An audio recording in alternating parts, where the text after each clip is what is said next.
First thing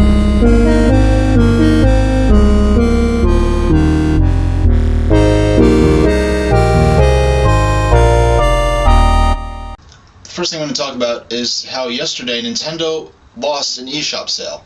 They actually lost a sale that I was ready and willing to make at a specific moment that they did not make that day. And the reason for that is that instead of the eShop charging, there's no option to just have your bank account be charged the cost of the game.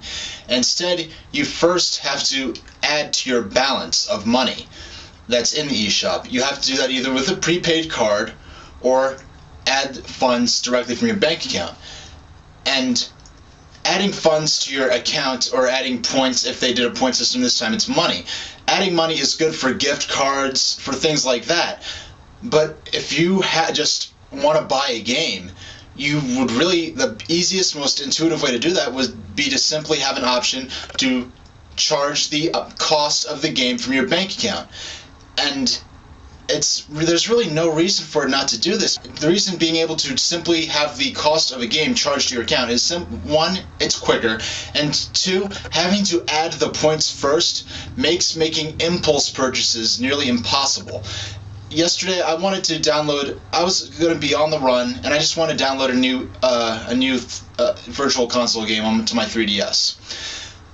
I go on the virtual console and I see that they now have the Game & Watch gallery on there. The game was, I believe, $3, and I had like $3.01 in my account, and I was like, oh, perfect, I have just the right amount, without having to go through the trouble of adding the points to my account first, because I didn't have the time for all that, and I didn't want to go through all that, because even though I happened to have my bank account information memorized so I could just do that on the fly without having to get out my card, it would be easier just to, just buy it right there with the money that's in my account.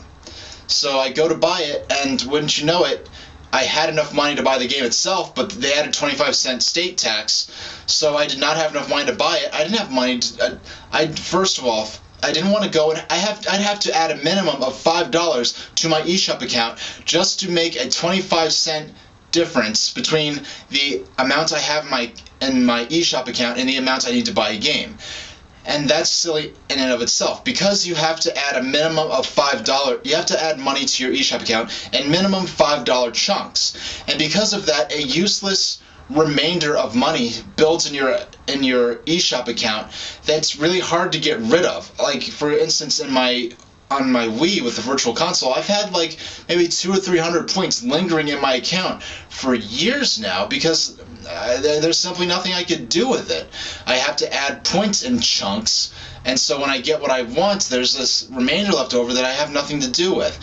And that's especially irritating because it's not like Nintendo is, when I go to the eShop, I want to buy a game. I don't want to buy points. It does me no good if there are points sitting in my account that I can't do anything with.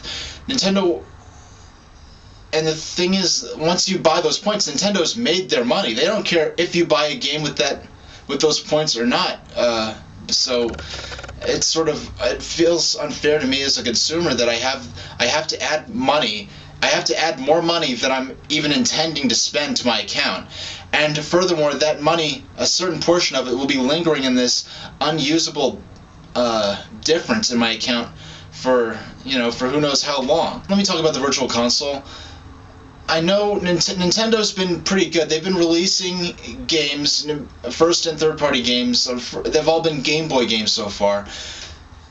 And yes, I understand you want to dole out your releases to have, they want the money coming in consistently. You want people coming back to the eShop to shop for new games, not just buy all the games they'll ever want in one big chunk and never go back. So I appreciate them doling out and sitting on their content. And as just in filming YouTube videos, I know I've filmed videos and waited a week or two to put them out. So I understand why you'd want to wait to put out something that you could put out immediately. On the other hand, why is there only Game Boy content on the Virtual Console right now? There's a huge emulation scene on smartphones. The vast majority of this stuff is overtly pirated content, and most of this is Nintendo stuff. NES games, Super Nintendo games, Game Boy Advance games, and it's like, hello, Nintendo. How many of these people would?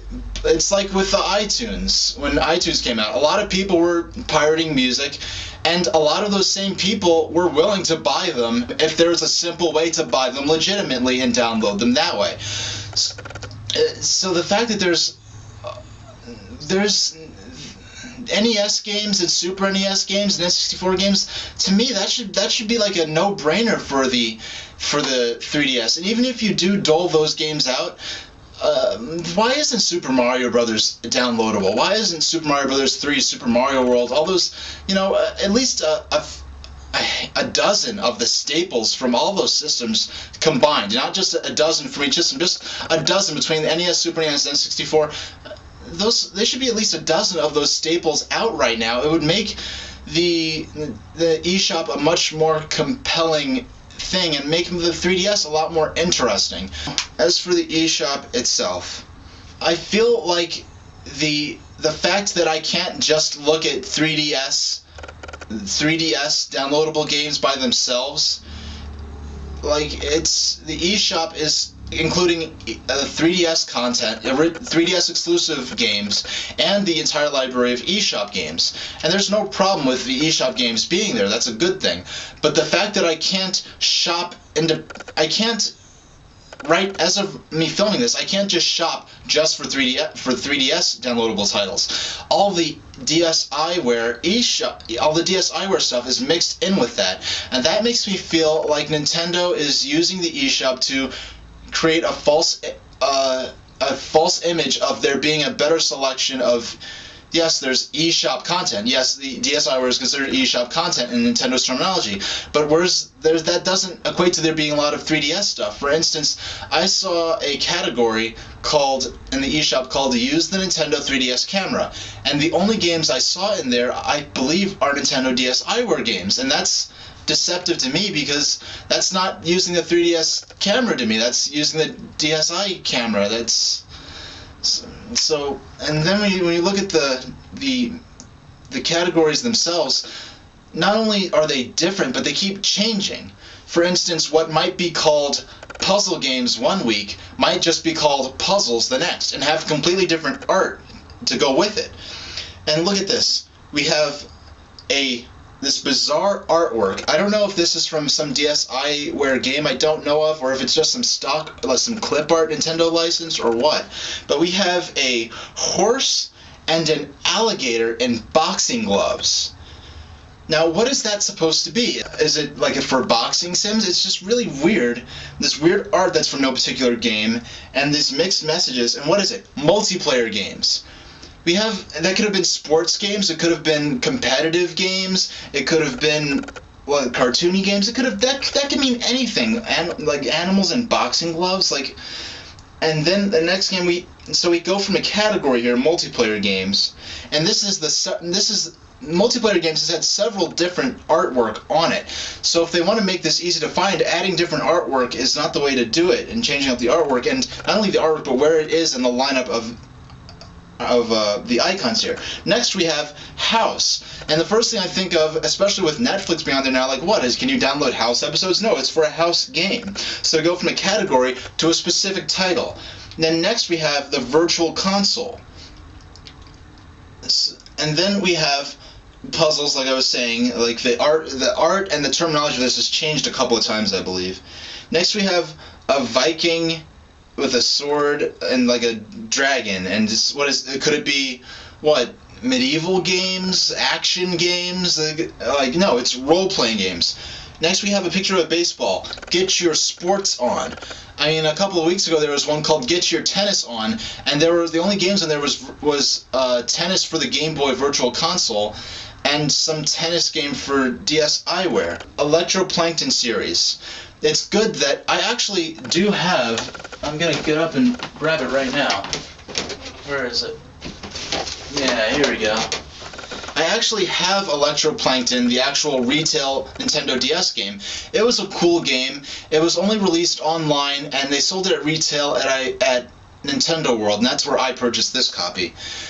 It was a very cool game, but it would have flourished better as a downloadable game. That's why Nintendo didn't want to dedicate making stock for something that's going to be a niche product. Electroplankton, it's fun. It was a fun musical toy. I would use it on bus rides to take a nap, actually. It was really relaxing and fun. But here we have Electroplankton series. For some bizarre reason, each of the different categories, each of the different musical toys, so to speak, on Electroplankton is downloadable here as a $2 game. Like, just for one of these, I'd put the utility of that at maybe say $1, or yeah, at $1 maybe, not $2. I'd maybe $5 or $10 for the whole suite in one app. But so that's inconvenient because not only do you have to download a bunch of stuff and pay for it each time, but now your desktop's going to be cluttered with all these different icons for just one thing. And yes, it's cool that you have sort of an a la carte thing. You can download your favorite features of Electroplankton, but it just doesn't make sense to me. I think they could have handled that better. Platformers. So for platformers, what we have is some random fantasy guy holding a sword with a sword in one hand and a fireball in the other. That has nothing to do with platformers to me. For me, that could have meant role-playing games. It could have meant fantasy games. It could have meant a dungeon crawler. It could have meant a roguelike. I don't know what that's supposed to mean. Staff pick of the week. I've seen several categories like staff pick, editor's choice, staff favorites. That makes sense if you're like in a magazine that reviews movies and it's like, oh, those are our staff's favorite movies. But when you have a sort of closed little walled garden here where the people choosing their favorites are the people selling you the games, I don't really care about what they have to say or really trust their judgment. And in addition to that, I was talking about that. Then we have different categories come and go. The best of this, or the one category, downloadable favorites. Like I said, whose favorites? What favorites? Is it a favorites list customized to me based on what I've been playing and what I've been buying on the eShop?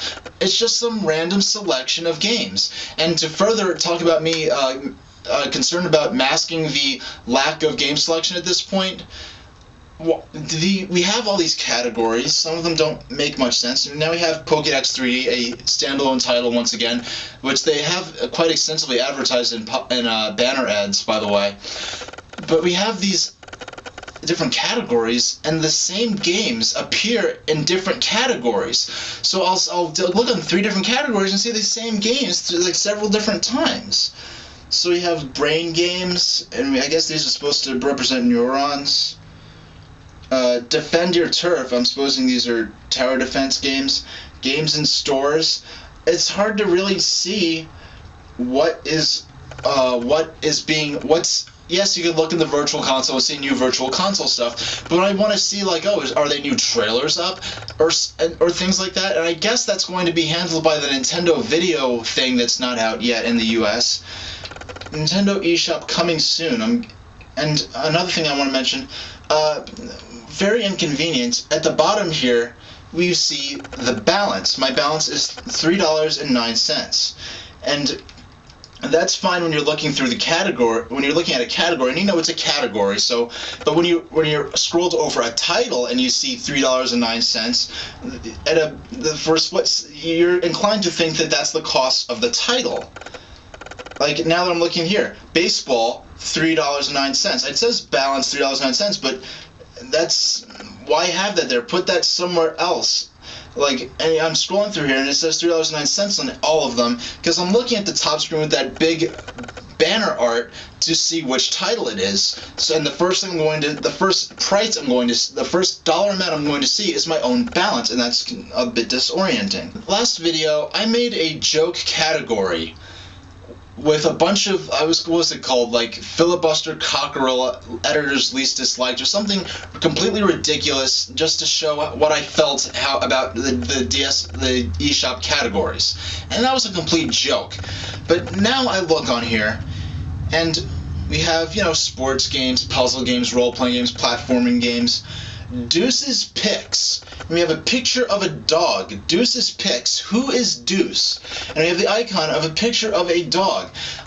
What am I supposed to think about this? Is this a joke category? Is this a selection of silly games? Is it a selection of what? When I first looked at it, I was so disoriented by this. I really did not know what to think about this category, except for, oh my gosh, they're really making completely silly, nonsensical categories. And we go in, and we have a bunch of dog games. That's nice. So, that's what I have to say about that. And I hope the Nintendo gets their act together with this and, organizes it better.